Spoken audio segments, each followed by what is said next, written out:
Hello friends, welcome to the success Kendra. दोस्तों, Bihar police constable 14 मार्च और 21 मार्च के एग्जाम में जिस प्रकार से प्रश्न पूछे जाएंगे, ठीक उसी प्रकार के प्रश्नों को आज की इस वीडियो में हम लोग कवर करेंगे। वीडियो को आप लोग पूरा देखिएगा, काफ़ी इंपॉर्टेंट वीडियो है। ठीक प्रीवियस ईयर में जो पेपर हुआ है बिहार पुलिस कांस्टेबल का, उसी पैटर्न पर आधारित है।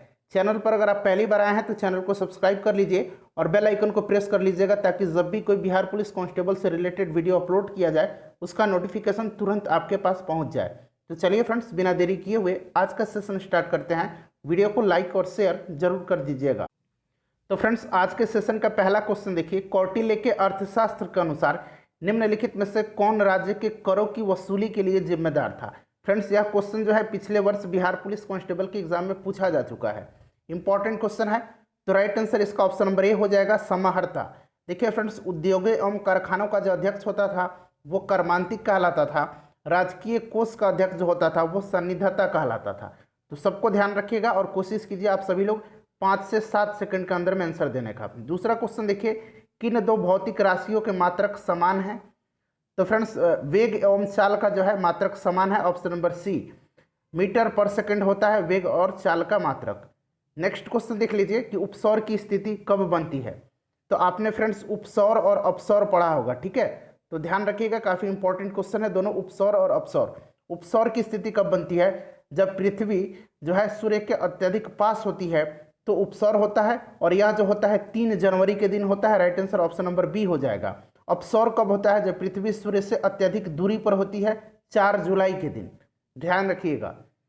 और फ्रेंड्स, इससे पहले मैं बता दूं कि हम लोगों ने 2010 से लेकर के 2020 तक बिहार पुलिस कांस्टेबल के एग्जाम में जितने भी प्रश्न पूछे गए हैं उन सभी प्रश्नों को सब्जेक्ट वाइज अलग अलग वीडियो में कवर किया हुआ है।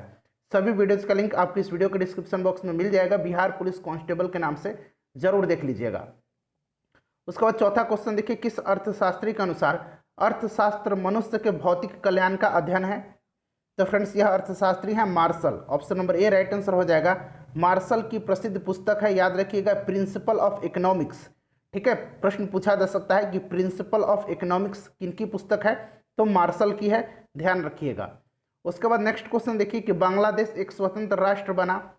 तो बांग्लादेश जो है पाकिस्तान से अलग होकर, ठीक है, पूर्वी पाकिस्तान जो था ये बांग्लादेश बना एक स्वतंत्र राष्ट्र के रूप में 26 मार्च 1971 को। Right answer option number A correct answer इसका हो जाएगा। नेक्स्ट क्वेश्चन देख लीजिए, छठा क्वेश्चन है कि 42वें संविधान संशोधन के द्वारा भारतीय संविधान की प्रस्तावना में निम्नलिखित में से कौन सी विशेषता जोड़ी गई थी। तो 42वां संविधान संशोधन कब हुआ था? 1976 में हुआ था।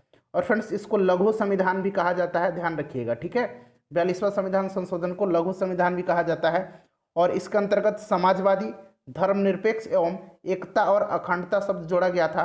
तो राइट आंसर इसका क्या हो जाएगा? ऑप्शन नंबर ए हो जाएगा, ठीक है फ्रेंड्स, ध्यान रखिएगा। साथ ही साथ याद रखिएगा कि 42वें संविधान संशोधन के तहत 10 मौलिक कर्तव्यों को संविधान के भाग 4 क के अनुच्छेद 51 क के अंतर्गत जोड़ा गया था, ठीक है, ध्यान रखिएगा, सरदार स्वर्ण सिंह समिति की अनुशंसा पर।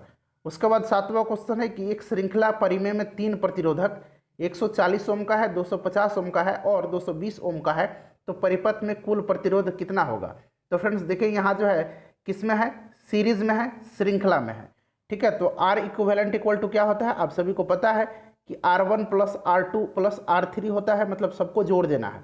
तो सबको जोड़ दीजिए, 140 और 250 और 220 को तो जोड़ दीजिए फ्रेंड्स, आंसर निकल के आ जाएगा 610 ओम का, ठीक है। तो right answer option number B हो जाएगा। नेक्स्ट क्वेश्चन देख लीजिए, अगला क्वेश्चन है, और फ्रेंड्स वीडियो को लाइक और शेयर जरूर कर दीजिएगा। देखिए फ्रेंड्स, अगर आप सभी वीडियोस को देखना चाहते हैं, करीब हम लोगों ने 50 से अधिक वीडियो को कवर किया हुआ है, तो आपको सक्सेस केंद्रा टाइप करना है, ठीक है, या फिर आप जहां पर देख रहे हैं ना, वहां हमारा चैनल का जो लोगो दिख रहा है वहां पर आप लोग क्लिक कर दीजिए। जैसे ही आप वहां क्लिक कीजिएगा, आप चैनल पर चले आइएगा, चैनल में देखिएगा एक प्लेलिस्ट का सेक्शन मिलेगा, ठीक है, उस प्लेलिस्ट पर क्लिक कीजिएगा और सभी वीडियोज को देख लीजिए। देखिए, गरीबों के भोजन और पोषण संबंधी स्थिति में सुधार करने का कौन सा कार्यक्रम है। तो फ्रेंड्स, यह जो कार्यक्रम है यह है सार्वजनिक वितरण प्रणाली। सार्वजनिक वितरण प्रणाली एक भारतीय खाद्य सुरक्षा प्रणाली है और 1997 में इसे लागू किया गया। तो right answer option number B हो जाएगा। ध्यान रखिएगा, इंपॉर्टेंट सारे के सारे क्वेश्चन हैं। भारत में भूदान और ग्रामदान आंदोलन किसने आरंभ किया था।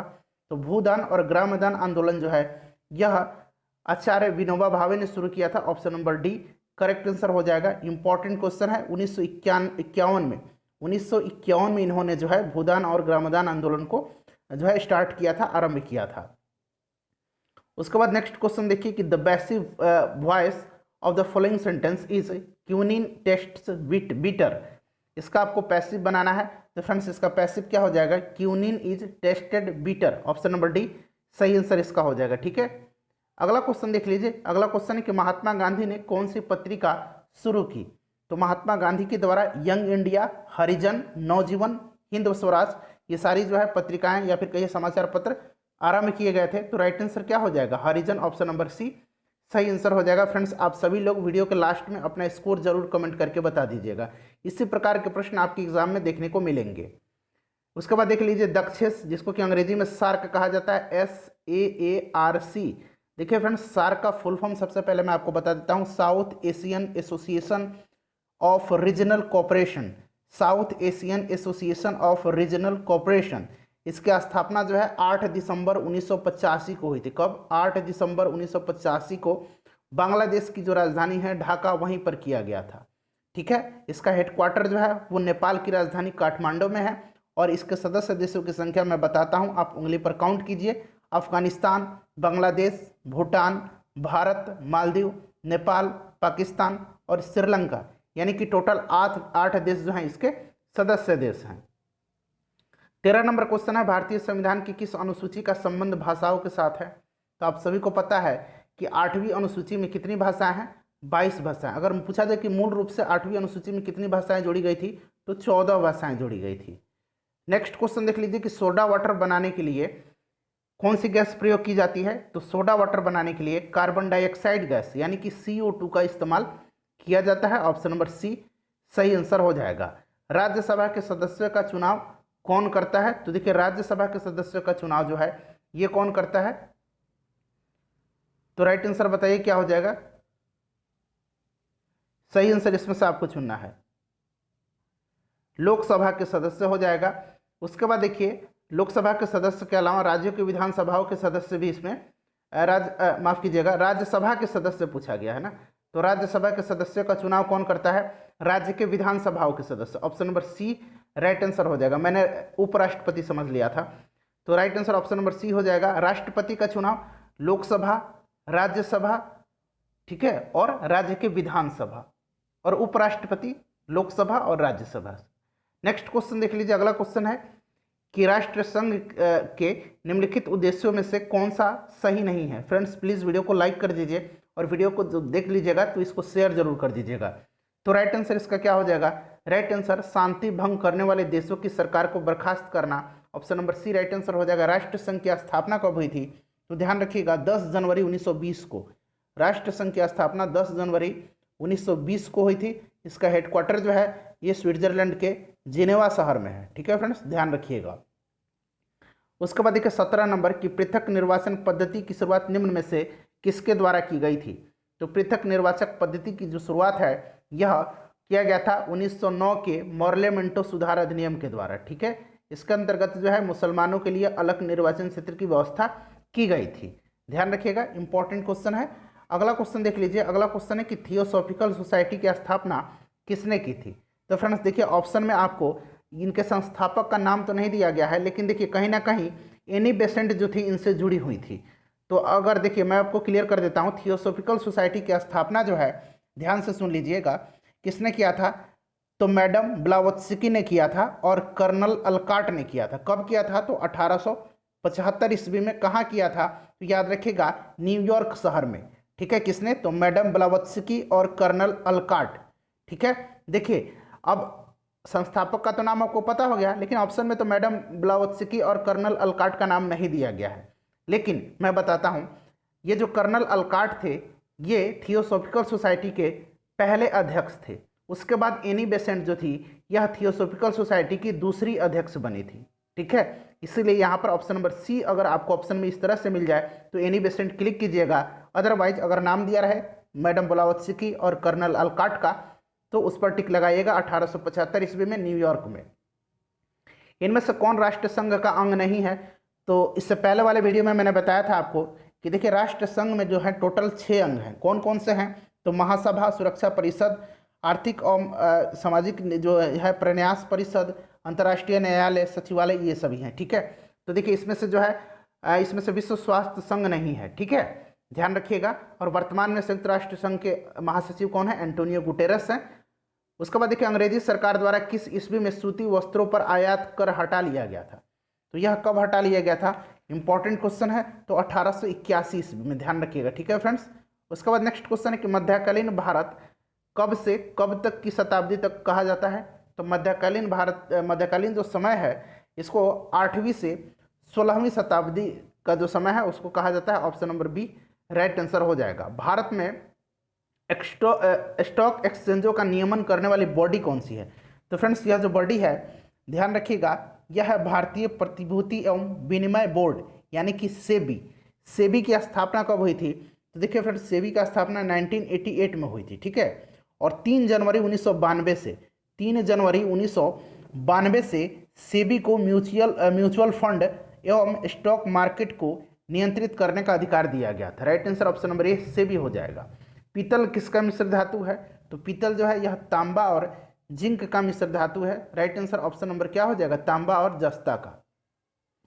कार्बन का शुद्धतम रूप? तो कार्बन का सबसे शुद्धतम रूप जो है ये हीरा होता है। हीरा सबसे कठोर भी होता है। कार्बन के अपरूप आप सभी को पता है, हीरा, ग्रेफाइट और फुलेरिन।